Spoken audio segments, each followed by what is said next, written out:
Hello guys! Welcome back to my channel, Perchlin Tech. Ngayon po ituturo ko kung paano mag-Facebook live streaming from your smartphone to your PC. Download and install ang mga application na gagamitin natin para sa pag-setup ng ating live stream.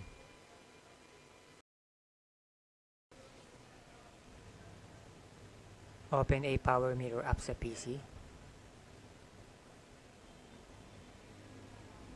Ang gagamitin ko pong connection is through USB kasi po mas stable po ang video transmission nito at meron na rin siyang kasamang audio.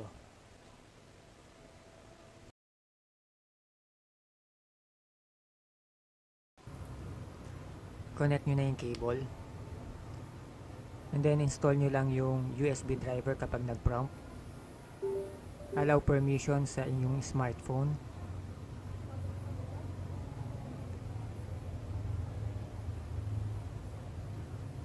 Open a Power Mirror app sa inyong smartphone. Punta kayo sa settings.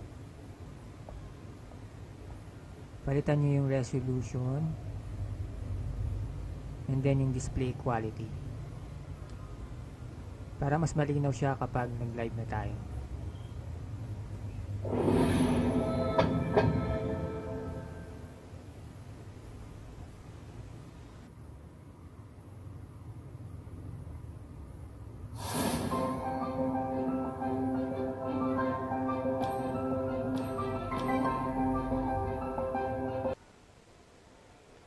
Open nyo na po yung Streamlabs. Ito po yung streaming software na gagamitin natin. Make sure na nakalagin na kayo sa inyong Facebook account. Add sources. Select window capture.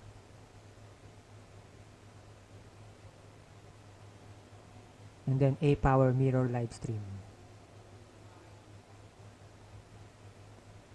Right click nyo lang yung screen and then fit to screen.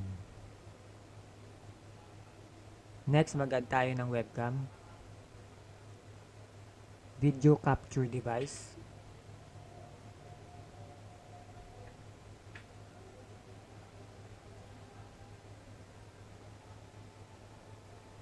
And then select USB 2.0 camera.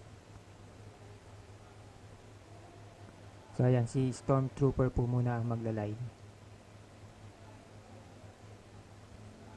And then drag nyo pababa kung saan nyo gusto ilagay yung window ng camera. And then pwede nyo rin siyang i-resize.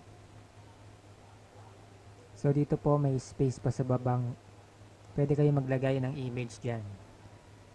Add source. Select image. And then i-browse nyo lang kung saan po yung image na ginawa nyo.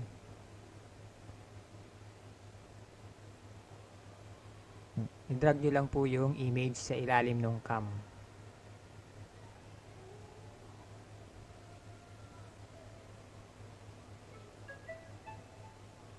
Punta po ng settings.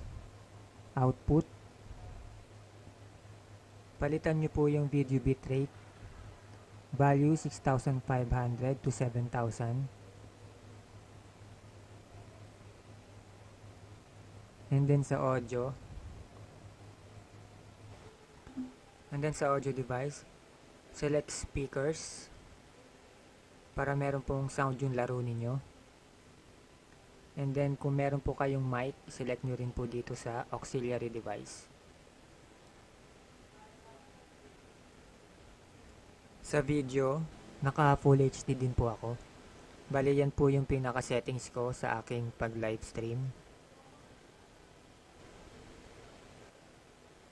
Hihinaan ko lang po ng konti yung aking game sound dahil po hindi po ganun kalakas makapick up ang aking USB mic.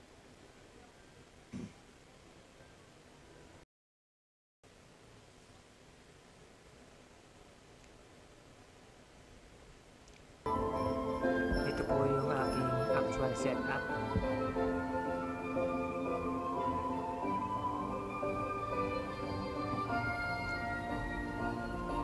Ang aking USB mic. webcam. Ayan po si Stormtrooper.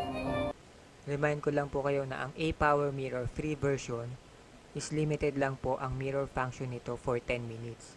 Kung gusto nyo pong matanggal ang restriction, you need to purchase it.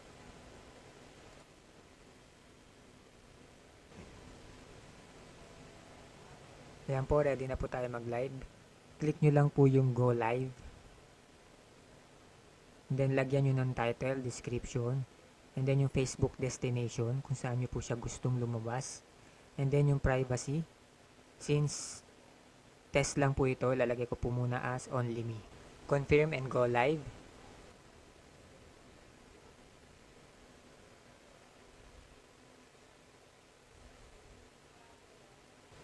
Book page. Check po natin yung actual broadcast po ng ating live sa aking Facebook account. So ayan na po siya, live na po yan.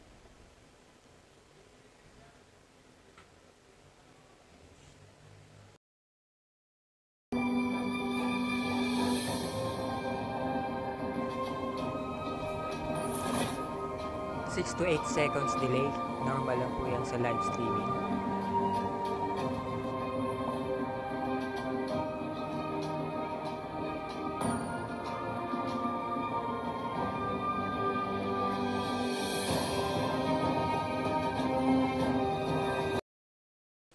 So yun lang po guys, please like the video. Sa mga bagong viewers po dyan, please subscribe. Kung meron po kayong question, lagay nyo lang po sa comment section. Salamat guys!